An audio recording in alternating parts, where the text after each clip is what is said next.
하나님 말씀은 열왕기하 6장 18절에서 23절까지의 말씀입니다. 열왕기하 6장 18절에서 23절입니다.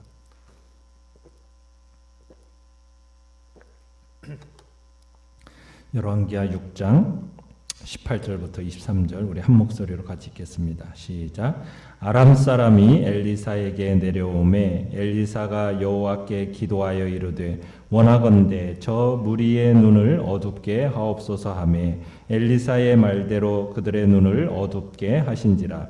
엘리사가 그들에게 이르되 이는 그 길이 아니요 이는 그 성읍도 아니니 나를 따라오라. 내가 너희를 인도하여 너희가 찾는 사람에게로 나아가리라 하고 그들을 인도하여 사마리아에 이르니라. 사마리아에 들어갈 때에 엘리사가 이르되 여호와여 이 무리의 눈을 열어서 보게 하옵소서 하니 여호와께서 그들의 눈을 여시매 그들이 보니 자기들이 사마리아 가운데에 있더라. 이스라엘 왕이 그들을 보고 엘리사에게 이르되 내 아버지여 내가 치리이까 하니 대답하되 치지 마소서. 칼과 활로 사로잡은 자인들 어찌 치리이까. 떡과 물을 그들 앞에 두어 먹고 마시게 하고 그들의 주인에게로 돌려보내소서 하는지라. 왕이 위하여 음식을 많이 베풀고 그들이 먹고 마시매 놓아 보내니 그들이 그들의 주인에게로 돌아가니라. 이로부터 아람 군사의 부대가 다시는 이스라엘 땅에 들어오지 못하니라. 아멘. 오늘 말씀의 제목은 감정보다 중요한 하나님의 뜻이라는 제목으로 말씀을 나눕니다. 이스라엘의 숙적 아람은 수시로 이스라엘을 공격해 왔습니다. 아람 왕은 참모들과 함께 극비리의 전략 회의도 열고 간첩들의 첩보를 바탕으로 해서 필승 전략도 짜고 그런 작전 계획들을 이렇게 펼쳐나갈 때마다 번번이 낭패를 당했습니다. 왜냐하면 엘리사가 이스라엘 왕에게 사람을 보내서 아람 왕이 이스라엘과 전쟁을 하기 위해 장교들과 은밀히 세운 작전 계획을 낱낱이 알려주었기 때문입니다. 아람 왕의 참모 중에 한 사람이 엘리사가 이스라엘의 이 엘리사라는 이 이스라엘의 선지자의 소행으로 이러한 낱낱이 알려지는 일이 벌어진다라는 것을 아람 왕에게 알려주게 되고 이 이야기를 들은 아람 왕은 엘리사 한 사람을 잡기 위해서 지금 큰 규모의 무장한 군대를 엘리사가 있는 도단으로 보내게 되죠.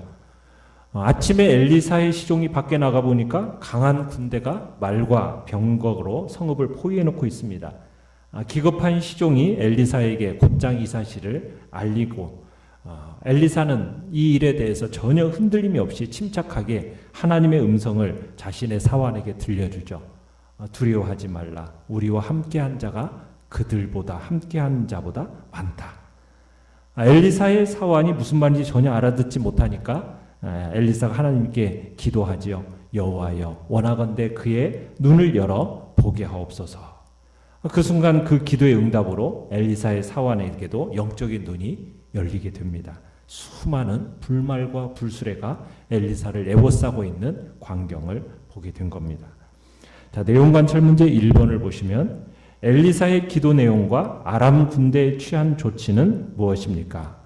자, 사환의 눈을 뜨게 해서 볼 수 있게 해달라고 기도했던 이 엘리사가 이번에는 아람 군들을 향해 뭐라고 기도를 했습니까? 18절에 보니까 보지 못하게 해달라고 기도를 하죠. 그 기도와 함께 하나님께서 아람 대군의 눈을 잠시 안 보이게 하십니다. 아무리 잘 무장되고 훈련된 군사라고 할지라도 갑자기 눈이 멀어버리면 이게 순식간에 어쩔 줄 모르게 되는 거죠. 엘리사가 그들을 이제 목적지로 데려다 준다면서 도단에서 북쪽으로 약 20km 떨어진 사마리아 성 한가운데로 인도를 하게 됩니다. 엘리사는 눈이 안 보이는 그들을 인도해서 이스라엘 수도 사마리아 성 안으로 이제 끌고 간 겁니다. 그리고 그 사마리아 성 가운데에서 그들의 눈을 다시 기도해서 뜨게 만듭니다. 아람 군대가 눈을 떴을 때는 어떤 상태입니까? 너무나도 놀랍게도 지금 적국 이스라엘 사마리아성 한 복판에 들어와 있는 것을 보게 된 겁니다. 아람 군대들이 이제 정신 차렸을 때는 완전히 이스라엘 군인들에 의해서 포위가 되어져 있었고, 높은 성벽 주위로 엄청난 숫자의 이스라엘 군대가 살기등등하게 지금 활을 겨누고 노려보고 있었던 겁니다. 명령만 떨어지면 어떻게 되겠어요? 완전히 벌집이 되어서 전멸할 판입니다. 자, 내용 관찰 문제 2번을 보시면, 사마리아 성에 갇힌 적병에 대해 이스라엘 왕이 구한 것은 무엇입니까? 자, 21절로 가보시면, 북이스라엘 여호람 왕은 아람 군대가 지금 눈이 어두워져서 엘리사를 따라 사마리아 성으로 들어오니까 그들을 어떻게 하려고 합니까? 모두 죽이고자 하지요. 아람 군대는 지금 그동안 수없이 이스라엘을 괴롭혀 왔어요. 여호람의 입장에서 볼 때는 지금 이 아람 군대라고 하면 이가 갈렸을 겁니다. 그런데 지금 아람 군대가 스스로 호랑이 굴을 찾아 들어온 거 아니겠어요? 그러니 여호람은 이 아람 군사를 경멸해서 한을 풀고 싶었을 겁니다. 원수 같은 아람 군대, 정예 부대가 지금 제 발로 함정에 지금 굴러 들어온 셈이니까 지금 이스라엘 왕은 흥분해가지고 엘리사에게 뭐라고 얘기하고 있습니까? 내 아버지여, 내가 치리이까? 내가 치리이까? 연거푸 두고 말하는 것으로 봐서 보통 흥분한 게 아닙니다. 군사적인 시각에서나 상식적으로 생각해 볼 때 이 적군을 공격해서 전멸시키는 것은 당연했습니다. 살려두면 또 보복해 올 것이기 때문입니다. 그러나 엘리사는 오히려 여호람을 향해서 뭐라고 이야기하고 있죠? 아람 군대를 후히 대접해서 돌려보내라고 요청을 하고 있습니다. 자, 연구와 묵상 문제 3번을 보시면, 엘리사가 자신과 조국의 원수를 치지 않고 도리어 후대하여 보낸 이유는 무엇입니까? 22절에 칼과 활로 사로잡은 자라도 함부로 죽여서는 안 되는데 어찌 하나님의 능력으로 포로된 자들을 죽일 수 있겠느냐는 거예요. 아람 왕의 대군이 이렇게 제발로 지금 이스라엘의 포위망에 들어온 것은 결코 이스라엘 군대의 힘이 아닌 거라는 거죠. 오로지 하나님의 은혜 때문이지 않습니까?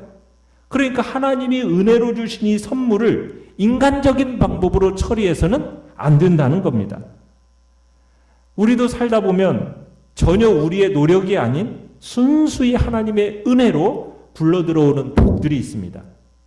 그 복을 내 것이냐 착각하고 함부로 인간적으로 반응해서는 안 된다는 거죠.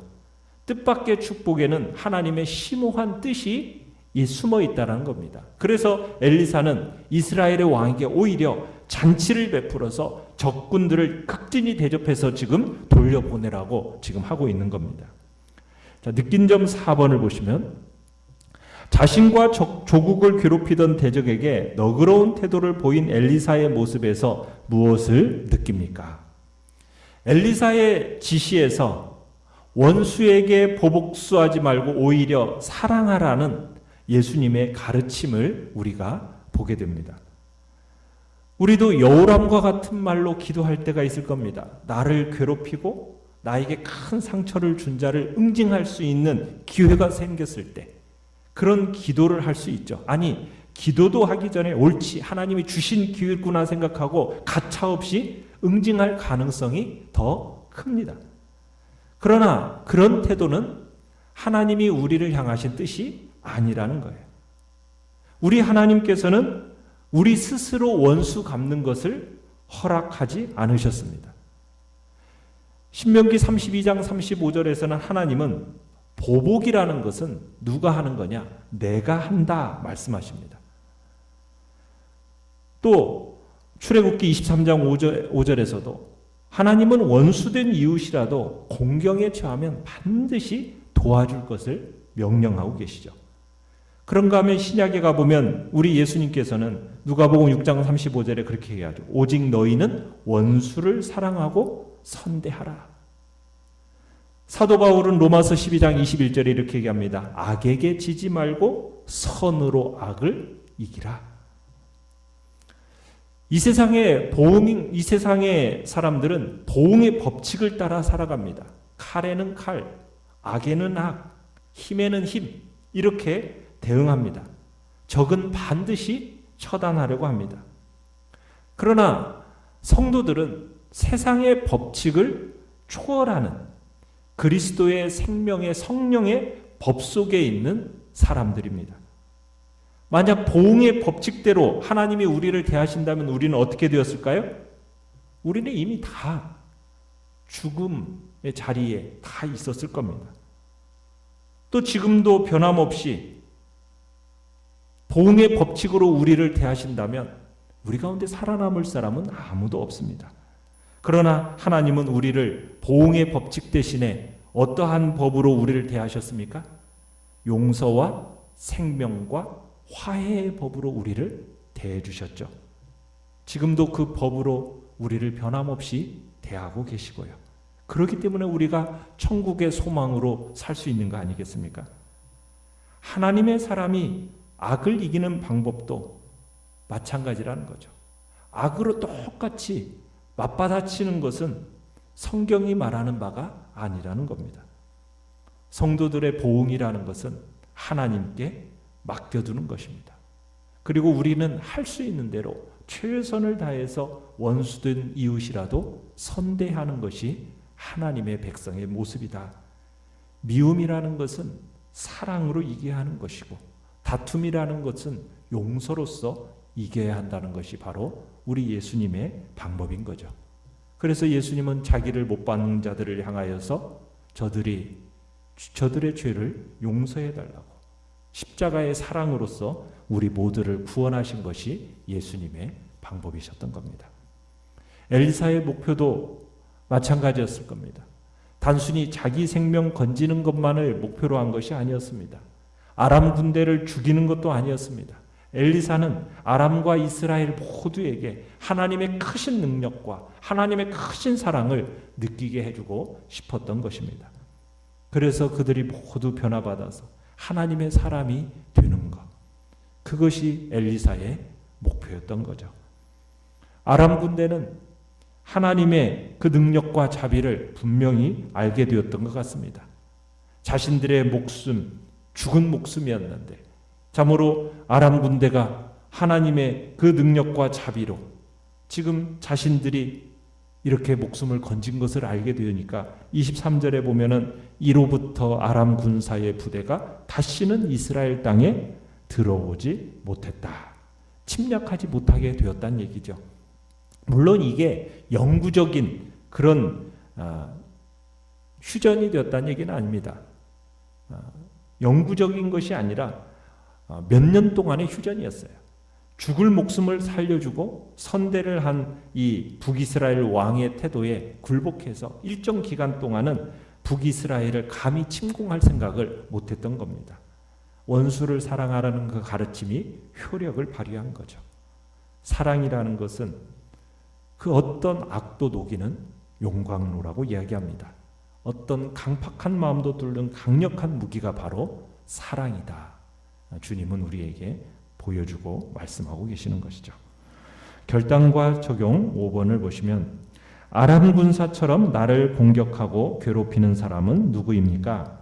나는 그에게 안갚음하려 합니까? 아니면 그를 어떻게 할지 하나님께 묻습니까? 주님께 받은 엄청난 용서와 사랑을 기억하면서 나를 힘들게 하는 사람을 용서하고 축복하는 기도를 드리며 그를 선대합시다. 아멘. 오늘의 기도 같이 읽겠습니다. 시작. 전쟁을 주관하시는 하나님을 의지하고 하나님의 방법으로 승리하는 삶을 살게 하소서. 아멘.